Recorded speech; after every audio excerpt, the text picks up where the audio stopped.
Hello, hello everyone. Là bà Shane. So long time no see. တကယ်ကကြတော့အဆက်ကလေးကိုတစ်ခါတည်းတမ်းပြီးတော့တင်ကျင်တယ်ဒါပေမဲ့နည်းနည်းလေးလုပ်ပြနေရှုပ်နေတယ်ပေါ့နော်ဥပမာတင်ရ Okay, so we will discuss how to think about research questions and also objectives. အဲ့တော့သူစတာတခုစပြီးတော့လုပ်မယ်ဆိုလို့ရှိရင်အာရှေ့ဒီမှာပြောသွားတယ်လို့ပဲဘယ်ပိုင်းနေလို့ပဲပေါ့နော်ဒီမှာဆိုလို့ရှိရင်ကြာတော့ research question နဲ့ objectives တွေကိုဘယ်လိုစဉ်းစားမလဲပုံမှန်အဖြစ်ကိုတွေကဘယ်လိုစဉ်းစားကြလဲဆိုလို့ရှိရင်အာအရင်တော့ကပေါ့နော်အရင်တော့ကဘယ်လိုစဉ်းစားကြလဲဆိုတော်တော်များများလုံးဝလောက်တာရှိတာကobjectives တွေကို supervisor နဲ့တိုင်ပင်ညှိနှိုင်းပြီးတော့အာထုတ်လိုက်ကြတယ်ပေါ့နော်ပြီးလို့ရှိရင်အဲ့ဒါကိုပြန်ပြီးတော့ question လုပ်ကြတယ်ဒါမျိုးလေးတွေများတယ်ပေါ့နော်ပုံမှန်အဖြစ်ပါလေတကယ်ကြတော့ research question မှာကျတော့နည်းနည်းပို့ပြီးတော့စဉ်းစားဖို့လိုတာကြတော့ cover ဖြစ်ရမယ်ပြီးတော့ဒီကိုယ်စဉ်းစားထားတဲ့ objectives တွေအကုန်လုံးနဲ့ကိုပြန်ပြီးတော့စဉ်းစားတဲ့အခါမှာဒီသုတေသန question ကြီးကဘယ်လိုပြောမလဲ cover ဖြစ်ရမယ်ပေါ့နော်ချိတ်ဆက်နေရမယ်အဲ့လို Okay နောက်တစ်ခုပထမဆုံးကတော့တစ်ချက်တည်ပါခုနကနည်းနည်းပြောမိသွားတာ So if you have any concern you can also send the email here so တစ်ချက်ဒီမှာဘာတွေလုပ်ထားရှိလဲဘာ activity လုပ်ကြလဲဆိုလို့ရှိရင်အင်္ဂလိပ်စာနဲ့ပတ်သက်တဲ့ဒီ training class တွေရှိမယ်ပြီးတော့ research proposal တွေအပ်လို့ရပါတယ် research proposal နဲ့ပတ်သက်တဲ့idea လို့ရှိရင်လည်း discuss လုပ်လို့ရတယ် and then scholarship လျှောက်ချင်တဲ့လူတွေအတွက် scholarship လျှောက်တဲ့အခါမှာပြင်ရမယ့် documentation service လည်းရှိပါတယ်နောက်တစ်ခုကကြတော့ consultation အပိုင်းပေါ့နော်ဒီသုတေသနဖြစ်ဖြစ်တချို့ project တွေပဲဖြစ်ဖြစ်report writing or thesis မှာဆိုလို့ရှိရင်တချို့ဆိုရင် literature review ပိုင်းတွေမှာအခက်အခဲရှိတယ်အဲဒါဆိုလို့ရှိရင် you can also discuss with me I can help you so then so research question နဲ့ research objective အကြောင်းတစ်ခုပြောမှာပေါ့နော်အဲ့တော့ပထမဆုံးစလိုက်မယ် research question so ဒီမှာရေးဒါကတော့ပေါ့နော်ဒီ clarify လုပ်လို့ရမယ့်ဟာတွေပေါ့ research question define what you want to know or understand that very easy ပါ very simple but very meaningful เนาะအဲ့တော့ကိုဘာသိချင်တာလဲကိုဘာလုပ်ချင်တာလဲနဲ့ပတ်သက်တဲ့အကြောင်းအရာတွေနဲ့ချိတ်ဆက်ရမယ်ပြီးလို့ရှိရင်ဒီ guide the direction scope and also method of your study of course so this is the one that I already mentioned before research question ကcover ဖြစ်ရမယ်ပေါ့နော်ကိုသိချင်တဲ့အကြောင်းအရာအကုန်လုံးအဲ့တော့ specific ဖြစ်ရမယ် focus လုပ်နိုင်ရမယ် clear ဖြစ်နေရမယ် question ကဖြစ်နိုင်ရင်ဒီတစ်ကြောင်းနဲ့ပေါ့နော်ဒီ objectives တွေကို cover ဖြစ်အောင်ပြန်ရေးနိုင်ရမယ်နောက်က relevant ဖြစ်ရမယ်ပေါ့နော်ဒီကိုယ်မှာရှိနေတဲ့ data ပြန်ပြီးတော့data နဲ့ပေါ့နော် evidence တွေနဲ့ပြန်ပြီးတော့ research လုပ်တဲ့အခါမှာပြန်ဖြေနိုင်တဲ့ question မျိုးဖြစ်ရမယ် because ဘာလို့လဲဆိုလို့ရှိရင်နောက်ဆုံး result ထွက်လာတဲ့အခါမှာ thesis ရေးရတယ်ကျွန်တော် master တော့ဆို thesis ရေးတဲ့အပိုင်းတွေမှာဆိုရင်ဒီ objectives တစ်ခုချင်းစီကိုပြန်ပြီးတော့ဖြည့်ပြီးရေးရတာရှိတယ်ကိုယ့်ရဲ့ဒီ research result ကဖြည့်နိုင်လားပေါ့နော်ဒီ objectives ကိုသွားချင်တဲ့ objectives ဘာဖြည့်လို့ရလဲပြန်ပြီးတော့ clarify လုပ်ပြန်ရေးရတာရှိတယ် summarize result ဆိုပြီးတော့လေဒါကတော့ example ပေးထားပါကျွန်တော်ဒီမှာလုပ် case study တွေမှာလုပ်ရတဲ့ဟာမျိုးပေါ့နော် so very simple ပေါ့နော်how does fog and exposure affect local farmer health and also livelihood in Tainan City အဲ့တော့ normally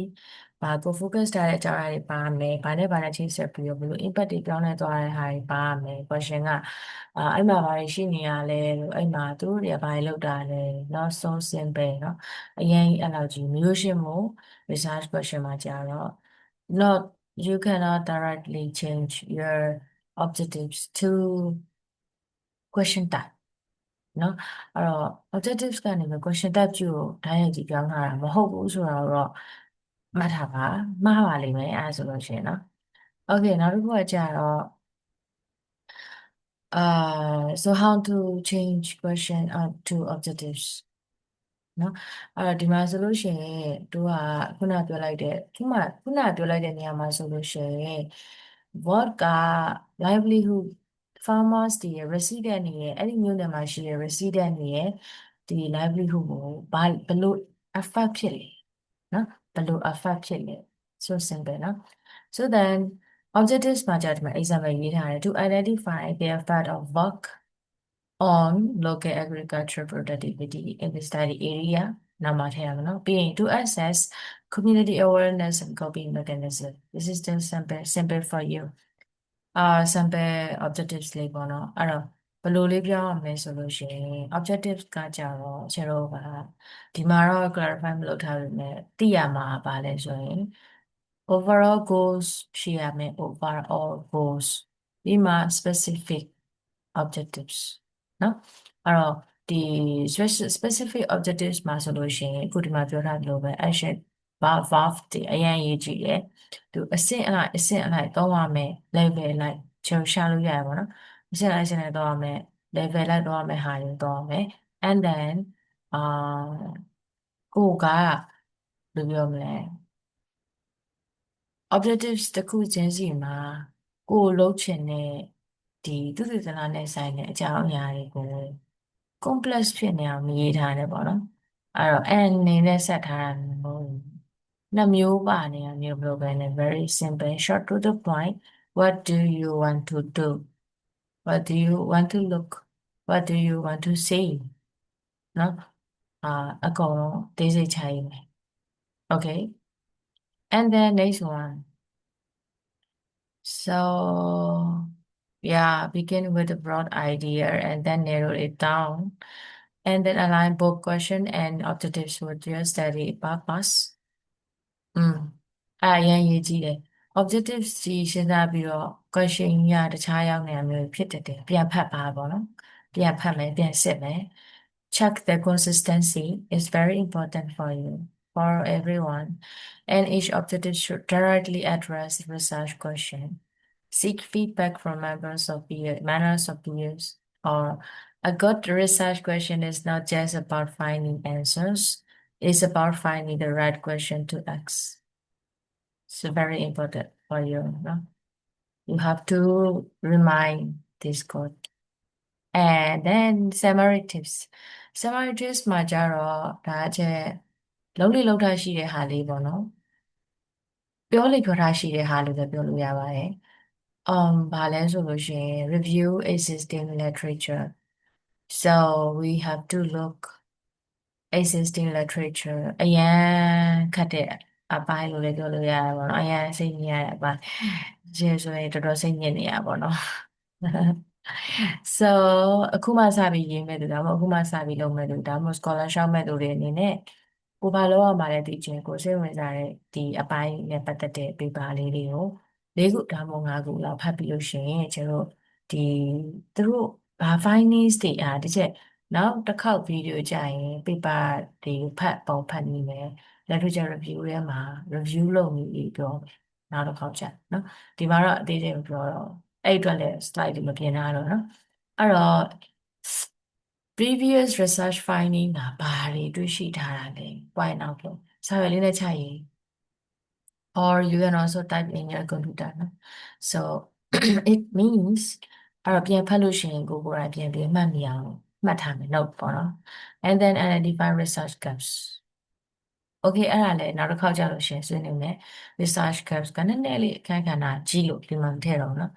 and then ask yourself what is new or different yeah ကိုလုံးမဲ့သူတည်တနာနဲ့ပတ်သက်တဲ့အကြောင်းအရာကဘလောက် very new ဖြစ်လဲဘလောက်ထိဟိုကကိုရှိရနဲ့အသက်တွေထွက်လာမှာလဲ or you just have to follow what you want to look based on previous research တခြား research တွေကရလာပြီးသားဟာကို approve ပြန်သွားမှာလားဒါလေးစဉ်းစားမှာပေါ့နော် And now go to connect your topic to current issue. Yeah, it's also very important. Share my so that you're good. Go your research thoughts, idea, focus the current trend ကိုက်ရကိုယ်နိုင်ငံမှာဘာတွေဖြစ်နေလဲတခြားနိုင်ငံမှာဘာတွေဖြစ်နေလဲကိုယ်လုံးချင်တဲ့သူတနာကောင်းစဉ်နဲ့ပတ်သက်တဲ့အပိုင်းနဲ့ပတ်သက်တဲ့အရာတွေထဲမှာ update ဖြစ်တာဘာတွေလဲဒါတွေသိရမယ်နောက်တစ်ခုကျတော့ clear ဖြစ်ရမယ် focus question and then based on what you found frame specific answer available the research question yeah အဲ့နောက်ကျမှကျတော့ကအော် okay ငါဘာလုပ်မလဲဆိုတော့ဆုံးဖြတ်ရမှာပေါ့နော်နောက်ဆုံးချက်ဒီမှာအရင်ပြောချင်တာတခုကဘာလဲဆိုလို့ရှိရင်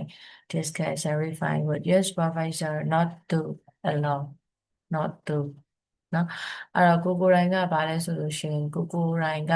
we cannot finish everyone everything you know အခါကျတော့ဘာလဲ supervisor နဲ့တွေ့ပြီး supervisor revise လုပ်တဲ့အကြံတိုင်းပြီးပြီဆိုရင်လည်းပြန်ပြပါတော့သူတို့တွေပြန်ပြောင်းတာမျိုးရှိတယ်အဲ့တော့ကိုယ်တိုင်တယောက်တည်းလေးမဆုံးဖြတ်ပါနဲ့เนาะအများနဲ့သူတို့နဲ့ဆွေးနွေးပါဆွေးနွေးရမှာလည်းမကြောက်ပါနဲ့ regularly update လုပ်ပါဘာလို့လဲဆိုတော့တေချာပါ they are standing for you နော် standing for you to help to support uh with you guys to work together so that means you need advice you need comments from them နော်အဲ့တော့ကိုကတေချာပါclarify လုပ်ဖို့လိုရတယ်အကုန်လုံးကို supervisor နဲ့လုပ်ပါ right time เนาะ deadline ကိုကြော်ပါနဲ့အဲ့တော့ဒါအရင်အရေးကြီးတယ်ဘာဖြစ်လို့လဲဆိုတော့တချို့ကြောင်းလာတွေမှာဖြစ်တတ်တယ်ကြောက်ကြတာပေါ့နော်ကြောက်ကြအဲ့တော့အာ no you don't need to afraid or you don't need to worry about that you have to meet with your supervisory committee or your advisor you know to ask to advise or to get the feedback from them